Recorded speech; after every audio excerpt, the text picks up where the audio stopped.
Africa cup of Nations দুটো semifinal একই সময় হয়েছে। দুটো সেমিফাইনাল একটা মাত্র গোল দেখেছে। লোকে বলে সেমিফাইনাল খেলতে হয় না, সেমিফাইনাল জিততে হয়। সাদিও মানে আর মোহামেদ সালার লড়াইটা ছিল রাতের প্রথম সেমিফাইনাল। 2 নাম্বার 10-এ 1 নাম্বার 10 আড়াল হয়ে গেছেন, তার নাম মোহামেদ সালাহ।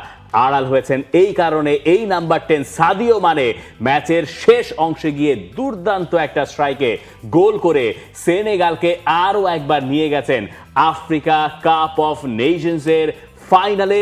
আর মোহামেদ সালাহর শেষটা তাই হয়েছে আরও একবার হতাশায়। আর এরপরে দ্বিতীয় সেমিফাইনাল আরেক নাটকের ফিরিস্তি, গোল শূন্য ড্র হয়েছে। প্রথমে মরক্কো এবং নাইজেরিয়ার ম্যাচ, এক্সট্রা টাইমেও আলাদা করা যায় নাই। এরপরে টাই ব্রেকারে হু এলস, ইয়াসিন বোনো একটা ঠেকালেন, ওটা তাকে ঠেকাতেই হতো। এরপরে তিনি এক হাতে পেনাল্টি ঠেকিয়েছেন এবং লিটারেলি তিনি এই মরক্কো দলটাকে সিঙ্গেল হ্যান্ডেডলি নিয়ে গেছেন ফাইনালে 22 বছর পরে নাইজেরিয়াকে হারিয়ে। দেখেন, এই মরক্কো হচ্ছে গিয়ে আপনার একবারেই শিরোপা জিতেছিল, সেটা হচ্ছে লম্বা সময় আগে। এরপর যখন মরক্কোকে এবার শুরু থেকেই ধরা হচ্ছিল তারা ফেভারিট, তাদের ঘরের মাঠে এই আফকনটা হচ্ছে 2.5 বছর হয়ে গেছে অলমোস্ট মরক্কো হচ্ছে তাদের ঘরের মাঠে হারে না। সেই যাত্রাটা তারা এইভাবে কন্টিনিউ করছে। এই যে ইয়াসিন বোনোর কথা বলছিলেন, একটু ঘুরে ফিরে 2022 বিশ্বকাপে চলে যান। ইয়াসিন বোনো লাস্ট যেই 2টা ম্যাচে টাই ব্রেকারে হিরো হলেন, মানে 7টা শটের মধ্যে তিনি 4টা ঠেকিয়েছেন। ওইবার স্পেনের সাথে তিনি 2টা ঠেকিয়েছিলেন, এই ম্যাচে হচ্ছে কি আপনার 2টা ঠেকালেন। হ্যাঁ, এই ম্যাচে আপনি বলতে পারেন যে নাইজেরিয়ার যে ফর্মটা ছিল প্রথম 90 মিনিটস, এরপর এক্সট্রা টাইম, কখনোই তো আসলে দুই দলেরই কোনো ওই ধরনের গোল কেউই আসলে খুঁজে পায়নি। আমরা দেখলাম একটা পর্যায়ে এসে আপনার ব্রাহিম দিয়াজকেও তুলে নেওয়া হলো, রেগেডেগুই তিনি তুলে নিলেন ব্রাহিম দিয়াজকে। আমরা ভিক্টর ওসিমেনকে দেখলাম হচ্ছে গিয়ে তাকে তুলে নেওয়া হলো। এই সব কিছুর পর যখন টাই ব্রেকারে গেছে তখন আপনার মনেই হচ্ছিল যে না, ইয়াসিন বোনো যেহেতু এই দলটার মধ্যে আছে তিনি হয়তো দলটাকে বাঁচিয়ে দেবেন। সেটাই কিন্তু হয়েছে। এই ম্যাচটা মানে এত ঝিমুনে ম্যাচ হয়েছে যা হয় আর কি। সেমিফাইনাল ম্যাচ তো খুবই ট্যাকটিক্যাল একটা ম্যাচ হওয়ার কথা। নাইজেরিয়ার ওই অ্যাটাকিং লাইন নিয়ে মরক্কো এই টিম নিয়ে এত সতর্ক ফুটবল খেলেছে, দুই দলকে আলাদা করার কোনো উপায় নাই। এবং এই ধরনের ম্যাচই আসলে টাই ব্রেকারে নিষ্পত্তি হতে হয়, যেটা টাই ব্রেকারে নিষ্পত্তি হলো। নাইজেরিয়া একটা অ্যাডভান্টেজ পেয়েছিল যখন এইখানে মরক্কোর ফুটবলের নামটা আমি ভুলে গেছি, তার পেনাল্টিটা সেভড হলো। এরপরে ইয়াসিন বোনো পরবর্তী পেনাল্টিটাই তিনি সেভ করলেন। ওইটা সেভ না করলে মরক্কো আরো চাপে পড়ে যেত। ওই সেভটা গেল এখন সমানে সমান। এরপরে যে সেভটা তিনি করলেন মানে এক হাতে, এইটা হয় না ভাই। মানে টাই ব্রেকারের জায়ান্ট আমার কাছে মনে হয় এই মুহূর্তে বিশ্বের 2জন গোলকিপার, একজন এমিলিয়ানো মার্টিনেজ আর একজন ইয়াসিন বোনো। কি করলেন তিনি সরে যাচ্ছিলেন এবং প্রতিটা স্পট কিক মানে পেনাল্টি কিক যখন নিতে আসছেন নাইজেরিয়ার ফুটবলাররা, তিনি নির্দেশ করছেন এই দিক এই দিক এই দিক ওই দিক, এবং কনফিউজ করছিলেন। এর আগে অবশ্য মরক্কোর যে ফুটবলার টাই ব্রেকারে পেনাল্টি মিস করেছেন সেখানে নাইজেরিয়ার গোলকিপার নওয়াব আলী, মানে ওনার নামটা আমার কাছে খুব ইন্টারেস্টিং লাগছে, নওয়াব আলী, কিন্তু ওটা উচ্চারণ নওয়াব আলী এরভাবে করে নাইজেরিয়ানরা। তো ওইখানে তিনি প্রথমে গিয়ে বল ধরেছিলেন স্পট কিকে। বল ধরে প্লেয়ার আসার আগে কোনো একটা জাদু মন্ত্র বোধহয় করেছিলেন, সেই পেনাল্টি পরে তিনি মিস করেছেন। তো ইয়াসিন বোনোতে আরেকবার আসি। বোনোর ওই সেভটা, তিনি এই পাশে সরে যাচ্ছিলেন, বল আসছিল এদিকে, এক হাতে মানে আপনার এক হাতে জোরে শট করলে এটা হয়। আমরা তো 2 হাত দিয়েও ঠেকাইতে পারবো না, আমাদের পুরো শরীর দিলেও আমার মনে হবে যে আমরা জালের ভেতরে ঢুকে যাব। কিন্তু সেইখানে ইয়াসিন বোনো এই মরক্কোর এই উন্মাদনাকে জিয়ে রাখলেন, দলটাকে ফাইনালে নিয়ে গিয়ে।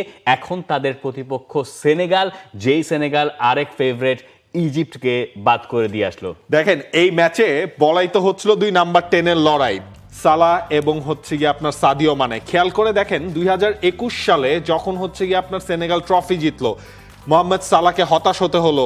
সেই ম্যাচেও সেনেগালকে স্পট কিক থেকে জিতিয়েছিলেন এই সাদিও মানে। খেয়াল করেন 2022 ওয়ার্ল্ড কাপের প্লে অফের অনেকটা ইকুয়েশনে দাঁড়িয়েছিল সেনেগাল ভার্সেস ইজিপ্ট। সেই ম্যাচেও সেনেগালকে ওয়ার্ল্ড কাপে নিয়ে গিয়েছিলেন এই সাদিও মানে। সুতরাং এই ম্যাচটা না, সাদিও মানে যখনই ইজিপ্টকে পেয়ে যান তখনই তার অন্য একটা ফ্লেয়ার আসলে দেখা যায়। এবং সাদিও মানে ম্যাচ শেষে তো তিনি বলছিলেন যে সালার জন্য আমার খারাপ লাগছে, কিন্তু এটা ফুটবল, এইটা লাক, এর বাইরে আসলে কিছুই করার নাই। এবং সালার ক্ষেত্রে জিনিসটা কতটা হতাশার, এই পুরো ম্যাচ তার আফকন হিস্ট্রিতেই 45 ম্যাচের মধ্যেই প্রথম তিনি পেনাল্টি এরিয়ার ভেতর তিনি কোনো টাচই করতে পারেনি অপোনেন্ট হাফে। এইটাই কিন্তু বলে দেয় এই দলটা যখন আসলে সালা এবং মারমুশের মানে হেল্প পায় না, তাদের কোনো কারিগরি দেখতে পারে না, এই দলটার অবস্থা আসলে কি হয়। মিশর এই ম্যাচে বা ইজিপ্ট যাই বলে না কেন মানে কতখানি আড়ালে ছিল, 80 মিনিটের আগ পর্যন্ত ইজিপ্টের একটা অন টার্গেটের শট নাই, একটা কর্নার কিক পর্যন্ত নাই। ওই পাশে সাদিও মানের সেনেগাল একটার পর একটা অ্যাটাক করে যাচ্ছে। এই ম্যাচে ইজিপ্টের জেতার কোনো কারণই নাই, তারা সেই চেষ্টা পর্যন্ত করে নাই, সেনেগালের কাছে তারা পাত্তাই পায় নাই। স্কোর লাইন হয়তো 1-0, আর গোলটা যেটা হয়েছে সাদিও মানে, যিনি বরাবর হৃদয় ভাঙেন মোহামেদ সালার, তার সবচেয়ে কাছের বন্ধুগুলোর একজন, যেই মোহামেদ সালা ম্যাচের আগে সাদিও মানেকে জড়িয়ে ধরে আমরা একটা খুব ভালো ছবিও দেখছিলাম, সেই সালা শেষ হলো সাদিও মানের ওই দুর্দান্ত গোলে এবং বক্সের বাইরে থেকে করা গোলে। আর তাতে এই আফ্রিকান কাপ অফ নেশনসে এই মোহামেদ সালার হতাশা চলছেই। 2025 সালে যেমন সেমিফাইনাল থেকে এই দলটা বাদ পড়লো, 2023 সালে রাউন্ড অফ 16 থেকে ইজিপ্ট বাদ পড়েছিল, কিন্তু মোহামেদ সালা গ্রুপ স্টেজের পরে আর খেলতে পারেন নাই ইনজুরির কারণে। 2021 সালে হলেন রানার্স আপ, এই সেনেগালের কাছে হারলেন। 2019-এ রাউন্ড অফ 16 থেকে বাদ, নিজেদের দেশে তখন হচ্ছিল তাদের আফকন। 2017 সালে রানার্স আপ। কোনোভাবেই মিশর আর মোহামেদ সালার, স্পেশালি মোহামেদ সালার কপাল আর খুলছে না। দেখেন সালা কিন্তু বারবার বলছিল তার একটা ট্রফি অধরা আছে, সেই ট্রফিটা ছিল এই আফকনের ট্রফি, সেটা এবারও তার জেতা হলো না। এখন আপনার আফকনের নেক্সট টুর্নামেন্ট হচ্ছে 2027-এ। এখন আসলে সবাই ওইটা ভাবছে যে সালা কি তাহলে 2027 পর্যন্ত খেলবেন। অনেকেই আবার এরপর আমি বিভিন্ন অ্যানালিস্টের কলাম পড়ছিলাম, দেখছিলাম যে সবাই বলছেন যে না, সালা এই টুর্নামেন্টের জন্য হইলেও ওই 27 পর্যন্ত ইন্টারন্যাশনাল ফুটবলটা আসলে কন্টিনিউ করে যাবেন। তবে ইজিপ্টের জন্য একটা আপনার বড় রিয়েলিটি চেকও হলো, ওই সালা এবং মারমুশ বাদ দিলে তাদের দলটা আসলে কি দাঁড়ায়, কোথায় থাকে, সেইটা আসলে ফিগার আউট করতে হবে। ইজিপ্ট মোটামুটি অ্যান্টি ফুটবল খেলেছে, আর সেনেগালের খেলা দেখার মতো ছিল। মানে সেনেগাল পজিশন বেস ফুটবল খেলে এবং তারা বল এত সুন্দর রিসাইকেল করে যে ওই ম্যাচে ধরে নেওয়াই যাচ্ছিল যে এইখানে যে কোনো সময় সাদিও মানেরা এই ম্যাচ থেকে থ্রু করে যাবেন। আফ্রিকা কাপ অফ নেশনসের ফাইনাল তার মানে যা দাঁড়াচ্ছে সেনেগাল ভার্সেস মরক্কো রোববার রাতে, এবং এই ম্যাচের একটা আর্লি প্রেডিকশন যদি নাবিল খানের কাছে শুনতে চাই, জানতে চাই। তো সেকেন্ড ফেভারিট ছিল, ইজিপ্ট ছিল প্রথম ফেভারিট, সেটা সালার জন্যই ছিল। এখন হচ্ছে মরক্কো, ঘরের মাঠে খেলা, তাদের যে ফর্ম রয়েছে, মরক্কো জিতবে। দর্শক, আপনি জানাতে পারেন আপনার প্রেডিকশন কি এই ম্যাচটার। আমরা এই ম্যাচ নিয়ে প্রিভিউ করার সুযোগ পাবো আরো একটা দিন। For more updates, subscribe to our YouTube channel and click on the bell icon. Follow us on Facebook and Instagram. Download T-Sports app to enjoy exciting games and highlights. Visit tsports.com.